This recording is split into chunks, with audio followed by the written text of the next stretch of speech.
Selain terkenal dengan bunga sakuranya, Jepang juga populer karena rumahnya yang indah, menarik, dan unik. Sehingga tidak heran jika banyak orang di Indonesia yang ingin merenovasi rumah mereka agar identik dengan desain rumah negeri sakura tersebut. Dan untuk Anda yang ingin merenovasi rumah menjadi desain unik ala Jepang, mungkin desain rumah ini bisa memberi Anda sedikit referensi. Rumah ini berdiri di atas lahan lebar 6 meter serta panjang 15 meter, dengan ukuran bangunan utama yaitu lebar 6 meter serta panjang 9 meter.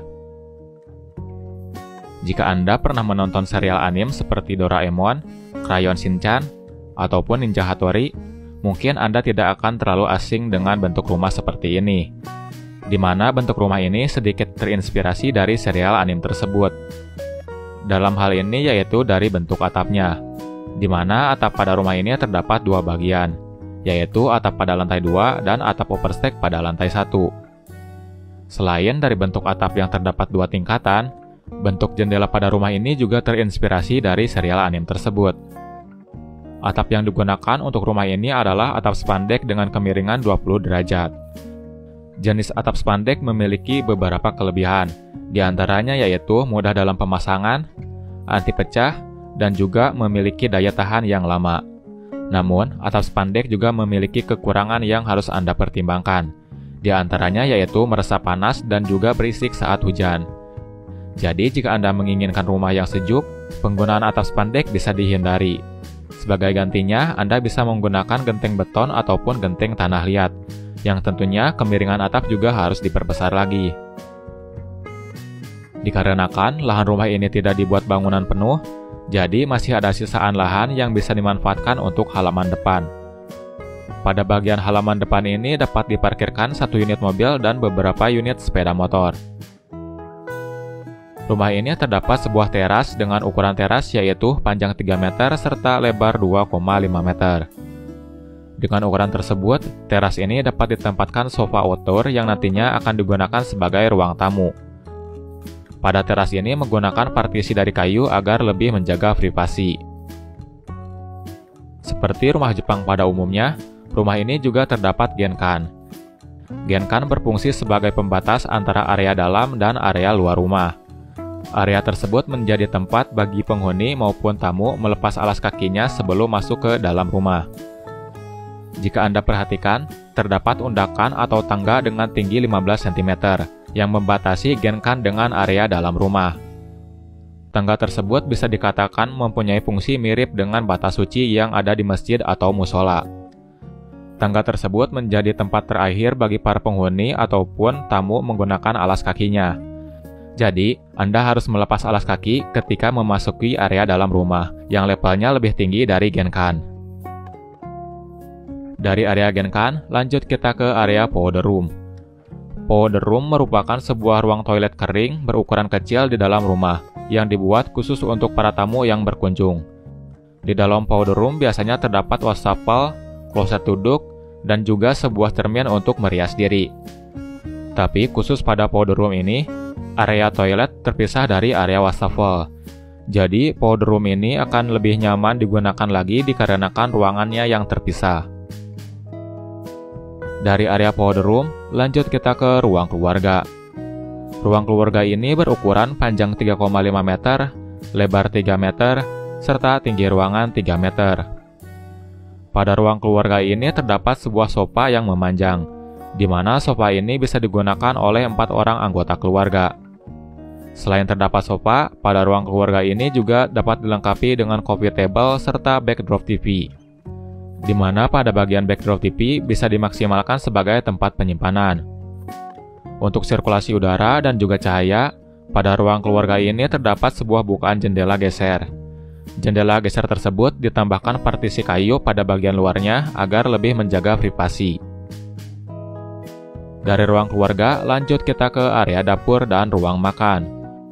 Ruangan ini berukuran panjang 6,2 meter, lebar 3 meter, serta tinggi ruangan 3 meter. Dengan ukuran ruangan yang cukup luas, membuat dapur ini bisa ditempatkan meja makan dengan kapasitas 6 orang. Untuk ukuran meja makannya yaitu panjang 180 cm serta lebar 80 cm. Sedangkan untuk keperluan memasak, pada area dapur ini juga dilengkapi kitchen set dengan ukuran yang besar, sehingga akan memudahkan untuk Anda dalam aktivitas memasak. Selain itu, dengan kapasitas tempat penyimpanan yang banyak, akan membuat dapur ini mempunyai daya tampung perabotan ataupun makanan yang maksimal. Di samping area dapur terdapat sebuah ruangan yang bisa dimanfaatkan sebagai musola. Ruangan ini berukuran panjang 3 meter serta lebar 2,5 meter. Dengan ukuran tersebut, musola ini bisa digunakan untuk sholat berjamaah beberapa orang. Pada musola ini terdapat bukaan pintu geser ke arah halaman belakang, di mana pada halaman belakang ini terdapat sebuah teras kecil yang berukuran panjang 3 meter serta lebar 1 meter. Pada teras ini digunakan sebagai tempat wudhu dan juga tempat penyimpanan mesin cuci. Sedangkan untuk bagian halaman belakang lainnya berukuran panjang 6 meter serta lebar 1,5 meter, yang kali ini dimanfaatkan sebagai bukaan, di mana bukaan ini berfungsi untuk sirkulasi udara dan juga cahaya pada rumah. Jadi walaupun di bagian belakang rumah terdapat rumah tetangga, rumah ini tetap akan mendapatkan sirkulasi udara dan cahaya yang cukup. Terdapat sebuah ruang yang terdapat di bawah tangga. Ruang ini dapat dimanfaatkan sebagai gudang mini. Gudang mini ini berfungsi untuk menyimpan barang-barang yang jarang digunakan ataupun untuk tempat penyimpanan alat kebersihan. Setelah melihat semua area pada lantai 1, lanjut kita menuju lantai 2. Akses menuju lantai 2 yaitu melewati tangga. Dengan ukuran tangga lebar 85 cm, tinggi anak tangga 17 cm, serta panjangnya pijakan anak tangga 27 cm. Pada lantai 2 ini terdapat 3 kamar tidur serta 2 kamar mandi. Lanjut kita ke kamar tidur utama. Kamar ini berukuran panjang 4,5 meter, lebar 3,5 meter, serta tinggi ruangan 3 meter. Kamar ini terdapat 2 area, yaitu area tempat tidur dan juga area walk-in closet. Untuk area tempat tidurnya terdapat tempat tidur queen size yang dilengkapi dengan 2 unit nakas. Selain sebagai alas tempat tidur, dipan ini juga berfungsi sebagai storage atau tempat penyimpanan.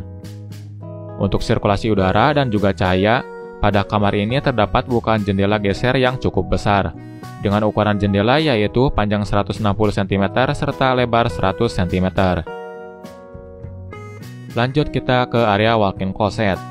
Pada area ini terdapat lemari pakaian dengan kapasitas yang cukup banyak. Selain itu, pada area ini juga terdapat meja rias yang dilengkapi dengan kabinet atau tempat penyimpanan. Untuk sirkulasi udara dan juga cahaya, pada area ini terdapat bukaan jendela geser dengan ukuran jendela yaitu panjang 100 cm serta lebar 100 cm. Kamar tidur ini terdapat kamar mandi pribadi. Ukuran kamar mandinya yaitu panjang 2,8 meter serta lebar 1,5 meter. Dengan ukuran tersebut, kamar mandi ini bisa dilengkapi dengan wastafel, kloset duduk, serta shower. Untuk sirkulasi udara dan juga cahaya, pada kamar mandi ini terdapat bukaan jendela yang berukuran panjang 70 cm serta lebar 40 cm. Lanjut kita ke kamar mandi anak. Ukuran kamar mandi ini kurang lebih sama dengan ukuran kamar mandi sebelumnya, yaitu panjang 2,8 meter serta lebar 1,5 meter. Kamar mandi ini juga dilengkapi dengan wastafel, kloset duduk, serta shower. Dikarenakan kamar mandi ini tidak terdapat bukaan jendela, jadi perlu adanya exhaust fan tambahan agar sirkulasi udara pada kamar mandi ini lebih baik lagi. Lanjut kita ke kamar tidur kedua. Ukuran kamar ini yaitu panjang 3,5 meter, lebar 3 meter, serta tinggi ruangan 3 meter. Dengan ukuran tersebut, kamar ini dapat dilengkapi dengan tempat tidur queen size, bedside table, lemari pakaian, serta meja belajar. Untuk fungsi dipan kamar ini juga sama dengan fungsi dipan kamar sebelumnya, yaitu selain sebagai alas tempat tidur, dipan ini juga berfungsi sebagai tempat penyimpanan. Untuk sirkulasi udara dan juga cahaya, pada kamar ini terdapat bukaan jendela geser yang cukup besar, dengan ukuran jendela yaitu panjang 160 cm serta lebar 100 cm. Bukaan jendela tersebut mengarah ke halaman belakang. Lanjut kita ke kamar tidur ketiga. Ukuran kamar ini yaitu panjang 3,5 meter, lebar 3 meter, serta tinggi ruangan 3 meter, atau sama dengan ukuran kamar tidur kedua. Namun, dikarenakan kamar ini terdapat area yang terpotong untuk keperluan pintu akses ke kamar tidur kedua, membuat luas kamar ini lebih kecil dibandingkan kamar tidur kedua. Tapi walaupun demikian, kamar ini masih bisa ditempatkan perlengkapan furnitur seperti tempat tidur queen size, bedside table, lemari pakaian, serta meja belajar. Untuk sirkulasi udara dan juga cahaya, pada kamar ini terdapat bukaan jendela yang berukuran panjang 160 cm serta lebar 100 cm. Bukaan jendela tersebut mengarah ke halaman belakang. Nah, itulah desain rumah dengan sentuhan konsep rumah Jepang. Semoga desain rumah ini bisa memberi Anda sedikit inspirasi. Untuk estimasi biaya pembangunan rumah ini yaitu di kisaran 400 sampai 500 juta rupiah. Biaya tersebut belum termasuk furnitur dan juga kitchen set. Dan perlu diingat, untuk estimasi biaya pembangunan tiap daerah akan berbeda. Perbedaan tersebut dikarenakan perbedaan harga material dan perbedaan upah tukang. Jadi di daerah Anda mungkin bisa lebih murah lagi atau bahkan bisa lebih mahal. Sekian desain rumah kali ini, terima kasih sudah menyaksikan dan sampai jumpa di lain kesempatan.